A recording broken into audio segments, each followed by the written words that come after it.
What's up guys, welcome to AnimeKouhai. If you want to help me out, please hit the like button and subscribe to my channel. I heard people praising Masayuki's magnanimity, Bovix's wisdom for admitting his disadvantage, and all kinds of other strange things, across the whole Colosseum. It made no sense. I really had no idea what was going on. It was so clearly a bluff, but the audience thought it was a genius stroke. I guess he just got some kind of weird charisma. Wait a second, if that's what I'm thinking, maybe I'm getting hoodwinked with everyone else. Was this all just an act? If he wanted to avoid combat with Bovix because he knew I'd be here and wanted to hide his abilities from me, I suppose that did make sense. I couldn't let my guard down yet. So Masayuki was still in the running, already qualified for the final. Gopta and Lion Mask, were fighting in the second semifinal match, and I didn't need psychic powers to know how that would go. How well could a teenage hero manage against a former demon lord? Thinking about it that way, maybe this wasn't such a bad thing. It helped reassure me a little, at least, as I watched Masayuki leave the arena, blanketed with applause. Now for the final bout of the day, Gopta against Lion Mask. This one was pretty much over before it began, but I still wanted to cheer on Gopta as much as possible. I did promise that fishing pole if he won it all, and let me tell you, I was proud of that pole. It was a new model with a reinforced reel, designed by me so I could catch up with him in our informal fishing competition. I wasn't about to give it up that easily. I could make another pole with little trouble, yes, but it's about the competition. Gopta wanted it, and that gave him the motivation he needed, which was great for me, so I had to root for him. I mean, you know, Lion Mask, was so gonna win. He was probably gunning for the championship, if not, he would have bowed out after that intense fight with Geld. That'd sure help quash my anxiety, about Masayuki, I mean. would be the perfect candidate to test him out with. I wasn't sure I could count on Milam's underling to pitch in for me, but right now, I felt there was nothing to worry about. He could get easily distracted, making me worry he might cut out of this tournament on a whim, but now it was clear I was too frazzled for my own good.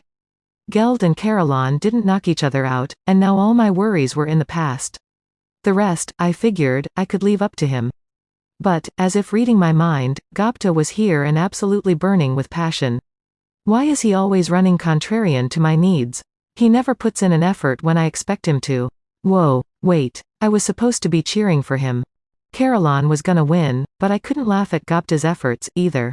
I turned my eyes to him.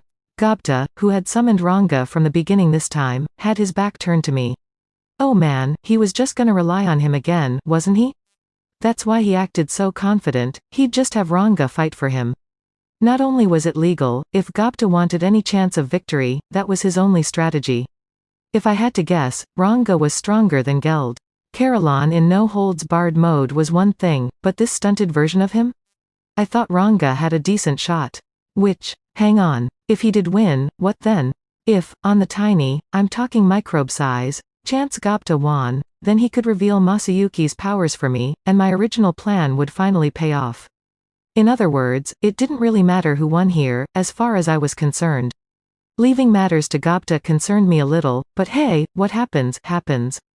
So I started cheering my head off for Gopta. The match began. I'm not the hobgoblin I usually am today. Then why were you running from your last opponent? Don't make me laugh, kid. Listen, before anyone gets hurt, why don't you just hurry up and forfeit at once? Okay, Ranga, you're up. Brushing aside Caroline's offer, Gopta made the first move. He and Ranga worked as a well-synchronized team, they must have strategized a bit over lunch. He was serious. He really wanted to win. He did, but... Tiger Talon. Sharp, blade-like claws grew out from Caroline's feet. He unleashed a tornado-like jumping roundhouse, aimed at both Gopta and Ranga. His long, sharpened claws offered no clue about their trajectory, and even if you dodged them, their tips emitted some kind of vorpal wave that cut through any target they faced. This skill was just something for Caroline to play with, but to Gopta, it'd probably make his life pass before his eyes. Gopta fell off Ranga. I knew it. This was just asking too much. He frantically clambered away, attempting to scamper out of Caroline's sight, but nobody had any right to laugh. I mean, yeah, the crowd was all laughing, but they could do that because they didn't realize how fearsome Caroline was. Just facing him up and attempting a frontal attack deserved to be praised. But Caroline left him alone. Or really, he had to, because Ranga, freed from the weight of Gopta, was now snarling at him. He was currently the size of a large dog, but even so, his teeth and claws were sharp enough. Caroline stopped those fangs with his left arm, letting it be sacrificed to his bite. Then he brought the arm straight down, sending Ranga crashing toward the ground. But Ranga didn't relent. With a spin, he kicked against the stone floor and out of harm's way. Whoa! That's some wolf there. Yeah, but aren't dark dire wolves ranked C at best? Oh, you mean the monster Sergei mentioned? But is that really a dire wolf? The crowd was already stirring, astonished at Ranga's moves. Some of them were already conjecturing on what he could be. He's a Tempest Starwolf, guys. Special a grade and not the kind of thing you'll see raiding your garbage at night. Elephant stampede. Caroline broke out another attack. The aura kneaded into it smashed into the ground from the skies above, like random lightning strikes. There might have been room to escape in an open environment, but not in this arena. If a ring out counted as a loss, your only choice was to take the blow. Or so I thought. But Ranga fled right away from it. Huh? Caroline was the most surprised of all. He probably didn't expect Ranga to just give up the match. It disappointed him a little, and for just a moment, that left him open. Yeah, right there. Was that Gopta talking? And that black shadow setting off on cue, it was Ranga. Just when I thought he'd fled outside the arena, he jumped right out of Gopta's shadow, like nothing was amiss. Weren't you out of the ring? Caroline shouted.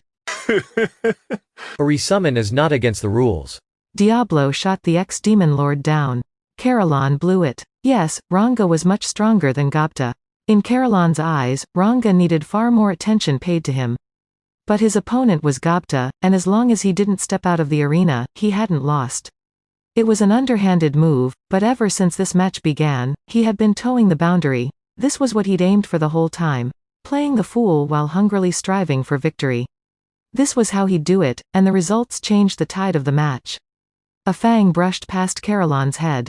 The attack caught him off guard, and he dodged it by a hairbreadth, or maybe not. I thought he'd fully avoided it, but then Caroline brought a frenzied hand to his face. Just as he intended to, Ranga had struck a successful blow. The attack took its toll, too. Caroline was on his guard, of course, but he must have been confident that he could weather any blow as long as it wasn't a direct hit. Instead of clumsily staggering back to dodge Ranga, he dodged just barely enough to segue to his next move, a simple choice for someone as dominant as Caroline. As a masterful lord of the battlefield, he had to make it look easy. That's how he thought, and his powers made that naturally possible. That's why he had the strength and agility to dodge the attack that came after Ranga's surprise reappearance. This time, however, Ranga wasn't aiming for Caroline at all but the mask he had on. With his honed instincts, Caroline decided to do the bare minimum necessary to avoid taking damage, and that let Ranga bite right through his mask. Now Gopta was all smiles. Sweet, right on target. He joyfully shouted. Then he whipped out his dagger and launched a shot of icicle lance. Take this. You little sneak. The bolt wasn't meant to topple Caroline but to rip the mask off him. Likely realizing this, Caroline fought back with both hands over his face, and that gave Ranga free rein to attack. And with his hands essentially tied behind his back, fending off the Starwolf was a Herculean task. So dirty. What a cowardly way to fight. Fight for real, you bastard. The spectators weren't exactly satisfied with this. But Gopta didn't care. Shut up. In this world, might makes right. Sir Rimuru said so himself. He was playing to the audience now, shouting right at them. I really wished he wouldn't drag me into this. I can see why he's aiming for a spot in the Demon Lord's Big Four. Fighting like that, and not being ashamed of it for a moment. Yeah. In fact, he's acting like this is a completely normal tactic. He looks kinda dopey, but he's sharp, you know. He was aiming for that from the get-go. I bet the Demon Lord suggested it to him. I mean, check out that stupid-looking face of his. You think he could have come up with that? Scary, isn't it? A Demon Lord capable of bossing around the Big Four. Great. Now the crowd was making me out to be some transdimensional mastermind. It's all Gopta, okay? All his fault. And I really didn't need a Big Four who required my constant input in order to function, but the crowd would never get that. It was just sad. Now Gopta and Ranga had the initiative, and when Caroline finally took a step outside the ring, it was over. Curse him. All right, you've outwitted me this time. I could tell he was furious, but he still had his reason with him. Better to bow out, he thought, than to continue this farce any longer. And he was probably right. If it became known that a former demon lord lost in a tournament like this, it'd spark an international furor. Of course, he did lose only thanks to a publicly announced message from a certain anonymous benefactor. Without that, I doubted this strategy ever would have occurred to Gopta. Stunning, absolutely stunning. Soka's shouting revved up the crowd once more. I heard cheering, shouting, even laughter. Everyone had their own takes, but either way, they truly enjoyed this fight. Did that man really need to conceal his face so badly? That seemed rather exaggerated to me. Sounded like some of them were even advocating for Gopta. He was definitely the heel of the day, but between his lovable face, his nimble moves, and everything else, nobody could find it in their hearts to hate him too much. The crowd was happy, for sure. Geld and Caroline's battle was praised for the high quality of its combat. With this one, people would be talking about Gopta's antics for a while to come. This world starved for entertainment. Instead of the rule-bound tournament at Anglacia, the anything-goes atmosphere of this one seemed to grab people's hearts a lot more. It was objectively a terrible bout, but in the end, I guess it kinda worked. Later. As punishment for joining a match without permission, I forbid you from lurking in my shadow until further notice. Ranga, trotting up to me with his tail wagging, must have assumed I would praise him for a job well done. This was a shock to him, but I honestly wondered why he thought I'd like it.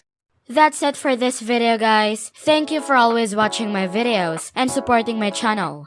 Shout out to Luminoseka, Michael, Neil Thakar, James Yap, Rahul Subramanian, Julius Wonders, Glenn Crucel Ebal, Spidey Grapple Master, William Yancey, and last but not least, shout out to Tatsumi. I'll see you guys in the next video.